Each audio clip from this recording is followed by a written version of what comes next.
দর্শক, বাংলাদেশ ক্রিকেট নিয়ে কি হচ্ছে, বাংলাদেশ ক্রিকেট নিয়ে যা কিছু হচ্ছে সেটা খুব একটা ভালো কিছু নয়।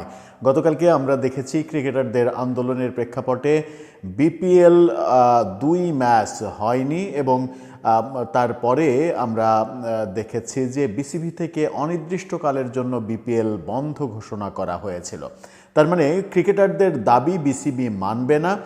এই যে পরিচালক এম নাজমুল, তিনি ক্রিকেটারদের চরম অপমান করে যে সকল বক্তব্য দিয়েছেন, সেই সকল বক্তব্যের পরিপ্রেক্ষিতে তাকে ক্রিকেট বোর্ড বহিষ্কার করবে না, কিংবা এই এম নাজমুল তিনিও পদত্যাগ করবে না। বাংলাদেশের সম্ভবত তিনি এখন পরাক্রমশালী এবং মহাশক্তিধর একজন ব্যক্তি।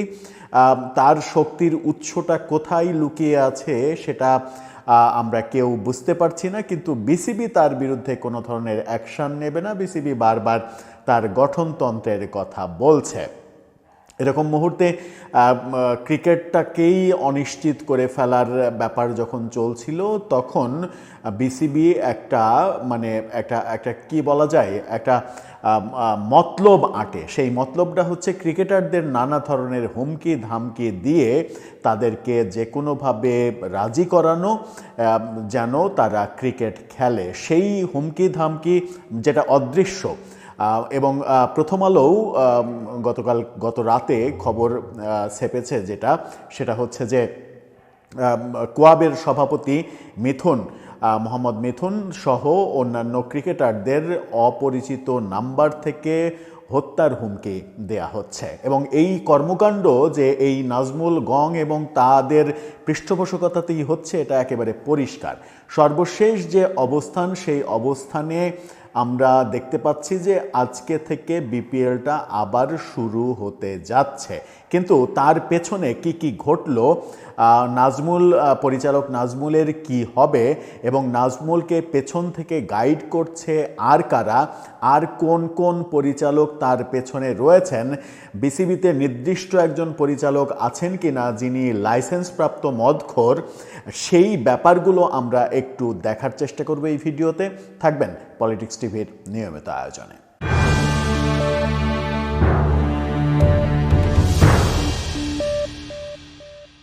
দর্শক, বলছিলাম বিসিবি পরিচালক এম নাজমুল এতটাই ক্ষমতাধর যে তিনি তাকে সর্বশেষ যেটা ক্রিকেটারদের পক্ষ থেকে বলা হয়েছিল যে নিঃশর্ত ক্ষমা চাইলে ক্রিকেটাররা মাঠে ফিরবে, এবং ক্ষমা চাওয়ার পাশাপাশি তার বিরুদ্ধে ক্রিকেট বোর্ড যে ব্যবস্থাগুলো নিয়েছে তাকে শোকজ করেছে, 48 ঘন্টার সময় দেওয়া হয়েছে, তাকে ফিনান্স কমিটি সহ বিভিন্ন যে দায়িত্বে সে ছিল সেই দায়িত্বগুলো তার কাছ থেকে কেড়ে নেওয়া হয়েছে।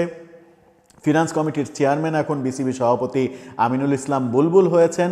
এই ব্যাপারগুলো, যে পদক্ষেপগুলো বিসিবি নিয়েছে, সেই পদক্ষেপগুলো যেন অব্যাহত থাকে এবং 48 ঘন্টা পরে তার বিরুদ্ধে যেন যথাযথ ব্যবস্থা নেওয়া হয়, এই শর্তে ক্রিকেটাররা বিপিএল খেলতে রাজি হয়েছে। অনেকটা এই শর্তে এই নমনীয়তা দেখানোর মূল কারণ হচ্ছে ক্রিকেট বোর্ড থেকে নানা ধরনের হুমকি ধামকি দেয়া হয়েছে, এবং এক শ্রেণীর কি বলবো যে বদ্ধ উন্মাদ জঙ্গি টাইপের লোকজনকে সামাজিক যোগাযোগ মাধ্যমে এবং দেশব্যাপী লেলিয়ে দেওয়া হয়েছে ক্রিকেটারদের বিরুদ্ধে, যারা ক্রিকেটারদের নানা ধরনের ভয়ভীতি দেখাচ্ছেন, এবং গতকালকে আমরা স্টেডিয়াম এলাকায় যাদেরকে ভাঙচুরও করতে দেখেছি।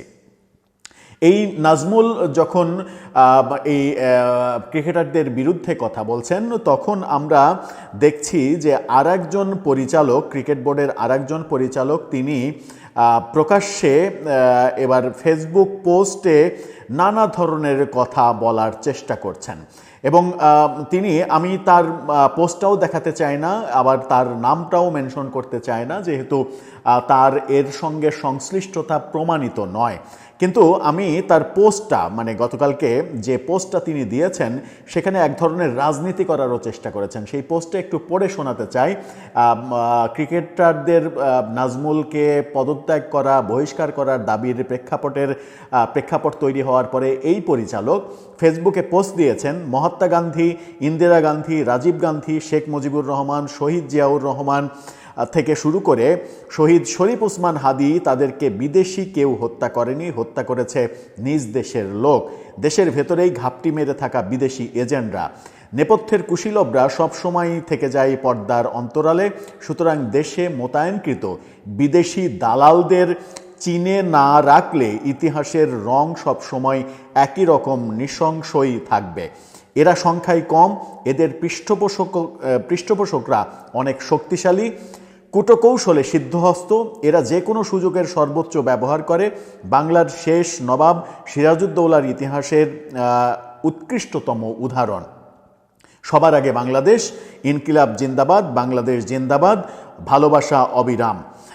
এই পোস্টটা তিনি দিয়েছেন এবং তিনি আবারও এই নাজমুল যেমন ক্রিকেটার তামিম ইকবালকে ভারতের দালাল বলেছিলেন, এবার তিনি পরোক্ষভাবে সমস্ত ক্রিকেটারদের বিদেশি দালাল এবং বিদেশি ব্যাপার প্রতিষ্ঠিত করতে, বিদেশি এজেন্ডা বাংলাদেশে প্রতিষ্ঠিত করার চেষ্টা করছে, এরকম ইনডাইরেক্ট একটা পোস্ট দিয়েছেন। তার মানে বোঝাই যাচ্ছে যে নাজমুল একা নন, তার পেছনে বিসিবিতেই অনেক বড় শক্তিশালী পাওয়ার রয়েছে। এবং এই ভদ্রলোক টেকনিক্যালি দেখুন যে কিভাবে তার শেষের যে 3 লাইন, মানে শেষের 3 লাইন স্লোগানের যে 3 লাইন, সেই স্লোগানের 3 লাইনে তিনি সমস্ত রাজনীতিকে এমন জায়গায় এমনভাবে ইনক্লুড করেছেন যেন মনে হয় যে তিনি সব রাজনৈতিক দলেরই খুবই ক্ষমতাবান একজন মানুষ। আমরা দেখেছি যে ক্রিকেট বোর্ডে একজন পরিচালক যিনি যার মদের লাইসেন্স রয়েছে, তিনি মাদকের অভিযোগে অভিযুক্ত হয়েছিলেন অনেক আগে। তখন তিনি আদালতে মদের লাইসেন্স পর্যন্ত দেখিয়েছিলেন। ক্রিকেটের সঙ্গে মদ এবং মাদক, ক্রিকেট না যে কোনো খেলার সঙ্গে মদ মাদক এগুলো কিন্তু কোনোভাবেই গ্রহণযোগ্য নয়। আইসিসি, ফিফা সহ পৃথিবীর যত স্পোর্টস কাউন্সিল রয়েছে, স্পোর্টস অর্গানাইজেশন রয়েছে, তাদের কিন্তু একটা বড় নিয়ম শৃঙ্খলার মধ্যে তারা খেলোয়াড়দের এবং খেলার কর্মকর্তাদের রাখেন এবং ড্রাগ টেস্টের বিধান কিন্তু খেলায় খুবই গুরুত্বপূর্ণ।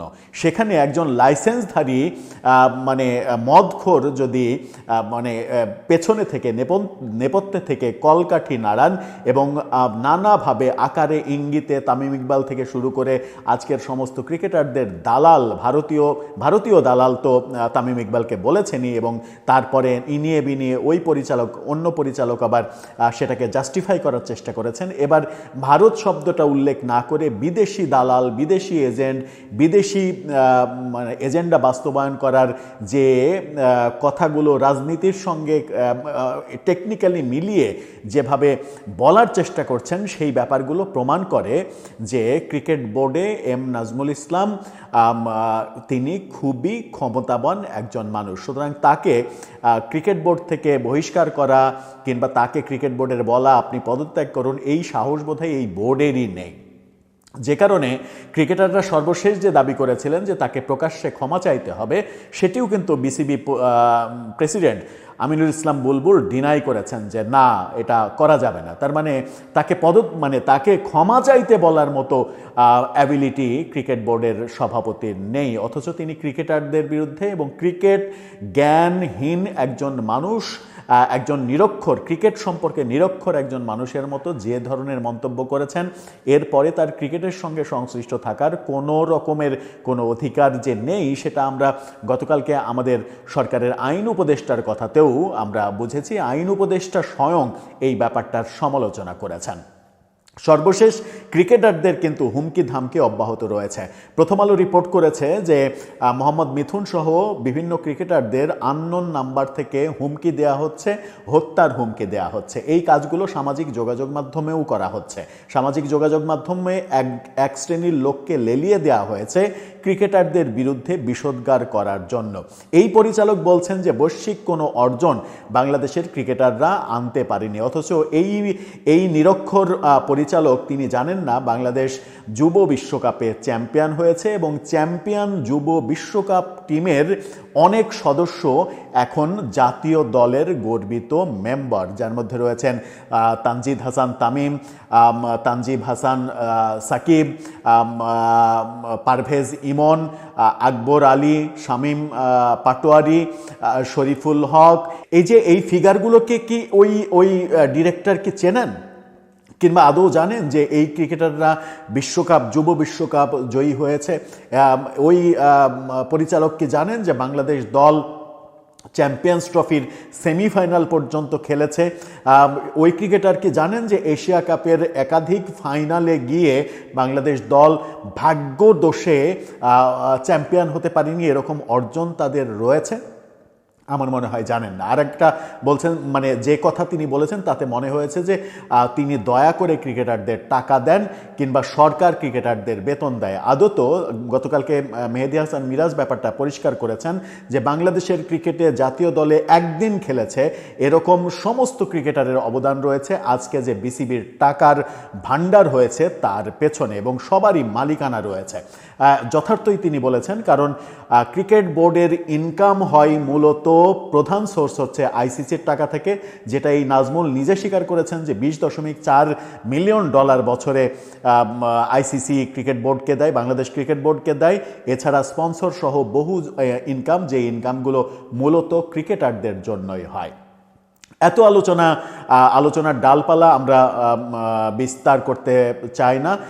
সর্বশেষ পরিস্থিতিতে মনে হয়েছে যে বিসিবি থেকে কিংবা কোনো একটা তরফ থেকে ক্রিকেটারদের হুমকি ধামকি দিয়ে বিপিএল খেলতে বাধ্য করা হচ্ছে, এবং গত রাতে আর একটা সংবাদ সম্মেলনে এই ঘোষণা দেওয়া হয়েছে যে বিপিএল ক্রিকেটাররা খেলবে। তবে এই নাজমুল প্রকাশ্যে ক্ষমা চাইবেন না, এবং ইফতেখার মিঠু বিসিবি পরিচালক এবং সদস্য সচিব, তিনি এই ব্যাপারগুলো, তার এই কর্মকাণ্ড কোনোভাবেই গ্রহণযোগ্য নয়।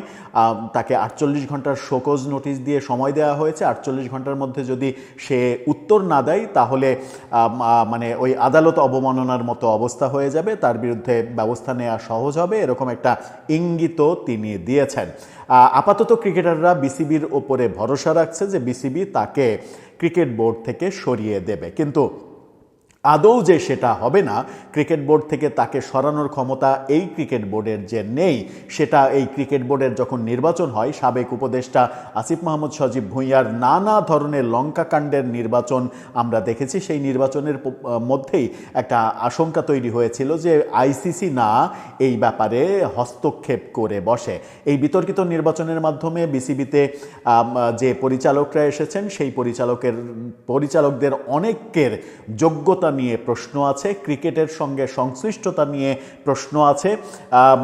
এমন পরিচালকও ঢুকেছেন যে পরিচালক হয়তো গ্রামীণফোনে চাকরি করেছেন কিংবা কর্পোরেট কোম্পানিতে চাকরি করেছেন, সেই মানুষকে ক্রিকেট বোর্ডের পরিচালক বানিয়ে দেওয়া হয়েছে, যার ক্রিকেট সম্পর্কে বিন্দু মাত্র জীবনে কোনো ইনভলভমেন্টস নেই কিংবা বিন্দু মাত্র জ্ঞান নেই। এরকম পরিচালকদেরও আমরা দেখেছি ক্রিকেট বোর্ডে ঢুকে পড়তে, সেই মানে একটা অ্যারেঞ্জ করা নির্বাচনের মাধ্যমে।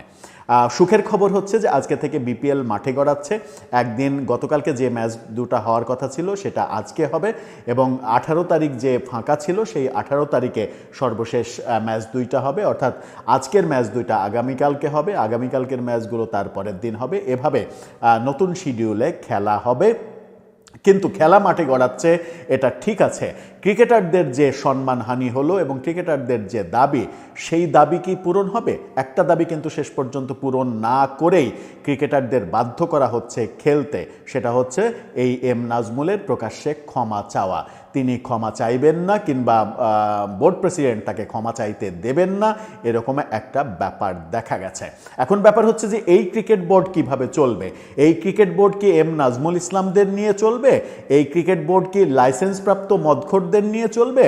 নাকি এই ক্রিকেট বোর্ড সত্যিকারের ক্রিকেট সংশ্লিষ্ট ব্যক্তিদের, ক্রিকেট সংশ্লিষ্ট মেধা এবং যাদের সত্যিকার অর্থে ক্রিকেটের 50 বছর পরে ক্রিকেটটা আমি কোথায় দেখতে চাই, 10 বছর পরে আমার দেশের ক্রিকেটের অবস্থান কি হবে, এই ব্যাপারটা যাদের মগজে কাজ করে তাদের নিয়ে ক্রিকেট বোর্ড হবে? নাকি এই ব্যাপারটা যাদের মগজে কাজ করে না, যাদের মগজে শুধু ভারত বিদ্বেষ কাজ করে, কিভাবে ভারত বিদ্বেষী কথা বলে বাংলাদেশে ভারত বিদ্বেষটা উস্কে দিয়ে সস্তা জনপ্রিয়তা পাওয়া যায়, সেই কর্মকাণ্ডের ব্যাপারে যারা খুব বেশি সোচ্চার, তাদের দিয়েই এই ক্রিকেট চলবে কি না, সেটাই এখন সামনের প্রশ্ন হয়ে দাঁড়াবে। দর্শক, সব মিলিয়ে আপনার মন্তব্য জানিয়ে লিখতে পারেন আমাদের কমেন্ট বক্সে।